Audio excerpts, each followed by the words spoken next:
तो चलिए, spoken English के बैच में सबसे इम्पोर्टेंट जो चैप्टर होता है वो होता है आपका टेंस। आप लोग बचपन से या बड़े लोगों को भी सुने होंगे कि टेंस ही मतलब कोई भी आदमी आपको इंग्लिश में कुछ जानना चाहता है तो टेंस और वॉइस जरूर पूछता है, नरेशन जरूर पूछता है।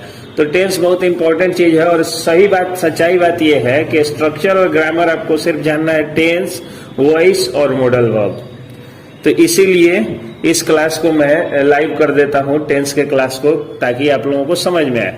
तो सबसे पहले आप सब लोग जानते हैं कि टेंस में ये प्रेजेंट टेंस, पास्ट टेंस और फ्यूचर टेंस, इसके 3 काइंड्स होते हैं। Tense refers the time, present tense refers the present time, past tense refers the time that has been past, या दैट इज पास्ट, या that was ago, that was before, and the future tense refers the time to come, the time of future. तो ये बात हो गई। There are 4 kind of present tense. तो ये कौन कौन से काइंड होते हैं? पहला आपको हो गया सिंपल प्रेजेंट टेंस या प्रेजेंट इंडेफिनिट टेंस। तो इसका जो रिकॉग्निशन होता है, यानी रिकॉग्निशन यानी पहचानने का नियम होता है ता है, ती है, ते है, एटसेट्रा। जैसा कि मैं अक्सर बताता हूं कि 6 स्ट्रक्चर्स पे आपको इंग्लिश सीखना चाहिए। तो पहला स्ट्रक्चर इसमें हो जाता है अफर्मेटिव। तो अफर्मेटिव, मैं सुबह 5 बजे जगता हूं। देखिए, ता है, ती है, ता हूं आ गया। मैं सुबह 5 बजे जगता हूं, तो इसका हो जाएगा आई सब्जेक्ट। पहले स्ट्रक्चर समझिए, इसका स्ट्रक्चर है subject plus verb 1 slash verb 5 plus object slash complement.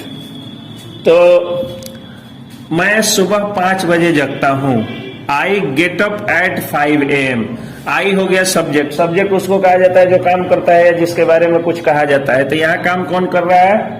आई कर रहा है। यानी यहाँ किसके बारे में कुछ कहा जा रहा है? आई के बारे में कुछ कहा जा रहा है। तो ये हो गया आपको आई। और वर्ब 1 क्या होगा इसमें? इसमें वर्ब क्या है? जो क्रिया होती है उसको वर्ब कहा जाता है। तो इसमें एक्टिविटी कौन सा हो रहा है? एक्शन कौन सा हो रहा है? जगने का हो रहा है। तो आई गेट अप, जगने का इंग्लिश होता है गेट अप एट 5 AM। इसको आप ऑब्जेक्ट मान लीजिए, कॉम्प्लीमेंट मान लीजिए। ये डायरेक्ट ऑब्जेक्ट नहीं है, लेकिन आप स्ट्रक्चर के हिसाब से उसको समझिए कि ऑब्जेक्ट या कॉम्प्लीमेंट में से कुछ है। अब ये चीज समझिए कि किसके साथ वर्ब 1 लगता है और किसके साथ वर्ब 5 लगता है। ही, शी, इट या सिमिलर नाउन के साथ वर्ब 5 लगता है या डज लगता है। आई, वी, यू, दे या प्लूरल नाउन के साथ डू लगता है या वर्ब 1 लगता है। क्लियर? कोई प्रॉब्लम? तो ये हो गया आपको। अब यहां पे क्या है? आई है, तो इसलिए आपने क्या लगाया? वर्ब 1 लगाया। अगर ये ही होता तो क्या लगाते हैं आप? वर्ब 5 लगाते। वर्ब 5 से क्या समझते हैं आप लोग? वर्ब 5 का मतलब होता है जिसमें वर्ब में एस या ईएस जोड़ दिया जाता है। और वर्ब 4 का मतलब क्या होता है? वर्ब 4 का मतलब होता है कि जिसमें आईएनजी जोड़ा जाता है। वर्ब में आईएनजी जोड़ा जाता है, उसको कहा जाता है वर्ब 4। और बाकी 2 जो होते हैं, एक तो मूल फॉर्म हो गया वर्ब 1, मूल रूप उसका हो गया, और दूसरा जो है 2 बाकी याद करने होते हैं, प्राय उसमें ईडी लगा होता है। ठीक है? तो वर्ब 5 आपने नहीं लगाया, क्यों? क्योंकि यहाँ पे आई है, तो आई गेट अप एट 5 AM। अगर ये होता है कि वह सुबह 5 बजे उठता है, तो क्या लिखते हैं आप? He gets up at 5 AM। क्यों? क्योंकि ही के साथ आपको वर्ब 5 लगाना है। उसके बाद आ जाइए negative structure, subject plus do, does plus not plus verb 1 plus object slash complement. तो अब इसमें एक मैंने यहां पे फ्रेज दे दिया है, जगने के बाद। तो जब कोई भी काम करने के बाद ये लिखना हो तो प्रीपोजिशन आया, आफ्टर क्या है? प्रीपोजिशन है, या बिफोर भी क्या है? प्रीपोजिशन है। तो सिर्फ टू एक ऐसा प्रीपोजिशन है जिसके बाद वर्ब का फर्स्ट फॉर्म आता है, टू इट, टू डू। बाकी जितने प्रीपोजिशंस होते हैं उसके बाद क्या आता है? वर्ब का चौथा रूप आता है, यानी वर्ब में आईएनजी जुड़ जाता है। तो जगने के बाद अगर आपको लिखना है तो आफ्टर तो आप लिखिएगा और उसके बाद वर्ब 4 लिखिएगा। तो जगना क्या है? यहाँ पे आप क्या लिख रहे हैं? Get, get up. तो इसको कैसे लिखिएगा जगना के बाद? गेटिंग अप, यानी आफ्टर गेटिंग अप। तो यहाँ हिंदी मैंने लिखा, जगने के बाद मैं मोबाइल फोन नहीं चलाता हूं। यानी जगने के बाद आदमी फ्रेश होने जाता है, जगने के बाद मैं मोबाइल फोन नहीं चलाता हूं। तो मैं क्या करता हूं? आफ्टर गेटिंग अप, और सब्जेक्ट हो गया आई, तो आई के साथ डू या डज में से क्या लगाना है? आई, वी, यू, दे या प्लूरल नाउन के साथ डू लगाना है। ही, शी, इट या सिंगुलर नाउन के साथ डज लगाना है। तो after getting up I do not या डोंट सीधे लिखिए, आई do not use mobile phone या माई मोबाइल फोन, अगर अपना होता तो लिखते माई mobile phone. After getting up I do not use my mobile phone. उसके बाद इंट्रोगेटिव स्ट्रक्चर, इंट्रोगेटिव में है do does plus subject plus verb one plus object slash complement. क्या मैं उसके बाद ब्रश करता हूं? क्या मैं उसके बाद ब्रश करता हूं? तो यहां देखिए स्ट्रक्चर में है डू या डज, तो आई आ रहा है फिर, तो यहां डू लगाएंगे। डू, सब्जेक्ट है आई, तो आई, वर्ब वन हो गया ब्रश, माई टीथ हो गया यहां object, do I brush my teeth, और उसके बाद का इंग्लिश क्या लगाया आप? After that. क्लियर? तो ये हो गया आपको इंट्रोगेटिव। इंट्रोगेटिव के बाद में इसी तरह से 3 स्ट्रक्चर्स बच जाते हैं। 3 स्ट्रक्चर में आपको आता है इंट्रोगेटिव नेगेटिव। अच्छा, अगर ये होता कि क्या उसके बाद वह ब्रश करता है, तो आप क्या लगाते हैं? तो डू के जगह पे डज लगाते हैं, क्योंकि ही हो गया। तो does he brush his teeth after that. Clear? अब इसको इंट्रोगेटिव नेगेटिव, WH इंट्रोगेटिव और WH इंट्रोगेटिव नेगेटिव कैसे बनाइएगा? तो इंट्रोगेटिव नेगेटिव में हो जाता है इसमें डू, इंट्रोगेटिव नेगेटिव का स्ट्रक्चर हो जाएगा do does plus subject plus not plus verb one plus object slash complement question mark के साथ। अब इसी को आगे बढ़ाते हैं।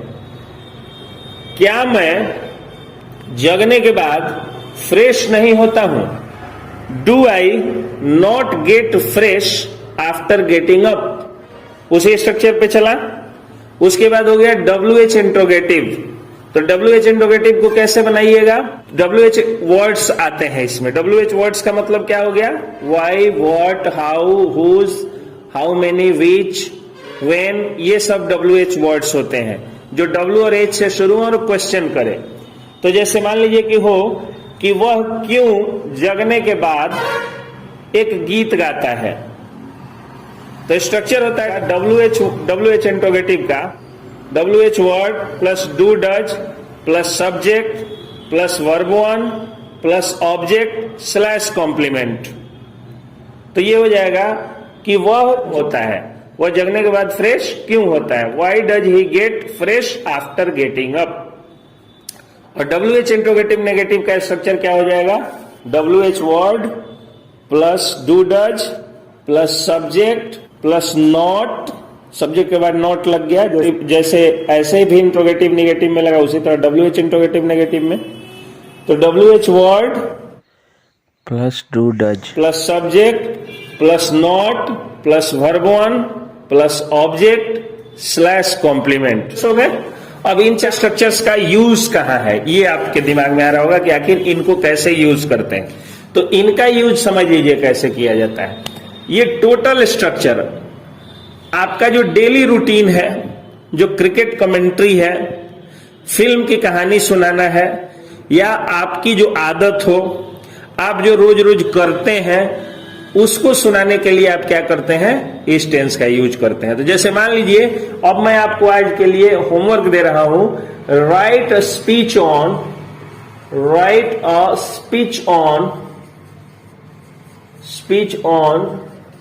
माई डेली लाइफ, यानी आपका दैनिक जीवन क्या है उसी पे आपको लिखना है। जैसे कैसे आपका दैनिक जीवन है? मैं सुबह 5 बजे उठता हूं, I get up at 5 AM।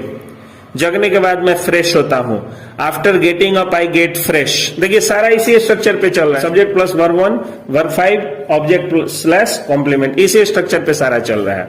जगने के बाद मैं मोबाइल नहीं चलाता हूं, after getting up I do not use my mobile phone. जगने के बाद मैं फ्रेश होता हूं, after getting up I get fresh.